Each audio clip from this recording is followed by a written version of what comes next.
નમસ્કાર મિત્રો, 6 તારીખને ત્રીજો મહિનો સાંજે ઓફિસ બંધ કરી અને ઘેર જ્યારે હું હતો ત્યારે મારે એક ફોન આવ્યો. હકીકત ઘટના છે અને તમે ખૂબ શેર કરજો આ વિડીયોને. કડી કલોલ ગાંધીનગર સાઈડ કોઈ વૃદ્ધાશ્રમ છે ને, ત્યાંથી મને કોલ આવ્યો અને ભાઈ તમે વ્યસન મુક્તિ અભિયાન ચલાવો છો? મેં કીધું હા ચલાવીએ છીએ. તો કે મારે દવા જોઈએ છે. મેં કીધું શેની દવા જોઈએ? અમે કોઈ દવા આપતા જ નથી, અમે તો આ એક ઉપવાસ આપી અને લોકોને વ્યસનથી મુક્ત કરાવીએ છીએ. ત્યારે એ ભાઈએ મને એવું કીધું કે હું ઘરડા ઘરની અંદર રહું છું, આપણે ઘરડા ઘરનું નામ નહીં આપીએ, અને મને કોઈ ગુટખાનું વ્યસન છે એ મારે છોડવું છે.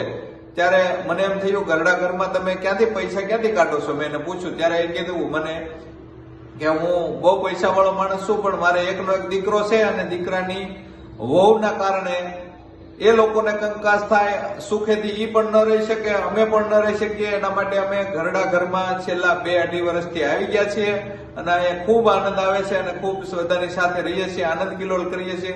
દીકરોને હો એની રીતે રહે છે, એટલે પૈસાની તો કઈ વાંધો નથી, પણ મારે જોઈએ છે. ત્યારે મેં એને એવું કીધું કે એની અંદર ઘરડા ઘરની અંદર કેટલી સંખ્યા છે બધું જાણ્યું, અને એની અંદર કેટલા લોકો વ્યસન કરે છે એ પણ જાણ્યું. ત્યારે એને કીધું ઘણા બધા લોકો વ્યસન કરે છે આની અંદર, પણ ચોરાઈ કરતા હોય છે. ત્યારે મેં એને કીધું તમારા મેનેજરની સાથે મને વાત કરાવજો.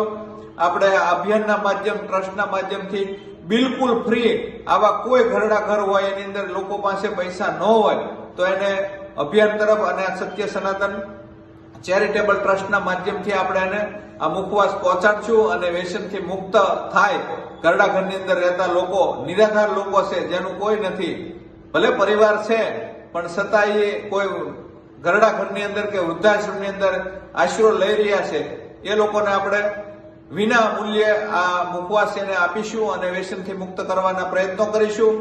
એ જ સમયે સવારમાં આજે પાછો એક મારે વિદેશથી કોલ આવ્યો. અમેરિકાના કોઈ ભાઈ સુરતના છે અને સુરતી છે, અને એની સાથે અમે વાતને શેર કરી કે આજની તારીખમાં હું આ જગ્યા ઉપર કુરિયર કરવાનો છું અને લોકોને પહોંચાડવાનું છું. ત્યારે એને કીધું કે તમે જે આ અભિયાન ચલાવો છો અને સારું કાર્ય કરો છો, અમે તમારી સાથે છીએ. તમારે જેટલી પણ રકમની જરૂર પડે ને એટલી અમને તમે ખાલી કહી દેજો, અમે અમેરિકાની અંદરથી મોકલાવવા માટે તૈયાર છીએ. બહુ અમે બધા અમેરિકાની અંદર વેલ સેટ છીએ, અને તમારે જે કાંઈ પૈસાની કે જે કાંઈ આર્થિક રીતે જરૂર પડે આ અભિયાન કે આ ટ્રસ્ટની અંદર, તો અમારો વિના સંકોચ કરે અમારો સંપર્ક કરજો. અમે તમને જે કાંઈ રકમ જોતી છે ત્યાં પ્રદાન કરીશું આ ટ્રસ્ટની અંદર, અને તમે ત્યાં જે કાર્ય કરો છો તે ચાલુ રાખો. એટલે અમેરિકાના જે ભાઈ સુરતી ભાઈ છે એમનો પણ હું ખૂબ ખૂબ આભાર માનું છું. અને આ ઘરડા ઘરની અંદર આજે જ હું એના મેનેજર સાથે વાત કરી, અને આજે 7 તારીખ થઈ છે, ત્રીજો મહિનો.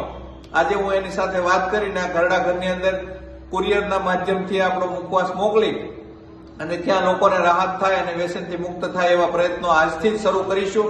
અને અન્ય કોઈ જગ્યાએ પણ આવા સેન્ટરો હોય, વૃદ્ધાશ્રમ કે કોઈ સેવાકીય પ્રવૃત્તિ ચાલતી હોય, એને પણ અમારો જરૂર પડે અમારી, તો સાતવારે અમારો સંપર્ક કરશો. મારો મોબાઈલ નંબર છે 9427177883. વિડીયોને ખૂબ શેર કરજો, તમારા મંતવ્યો કોમેન્ટના માધ્યમથી જણાવજો. ઓકે, અસ્તુ, ધન્યવાદ.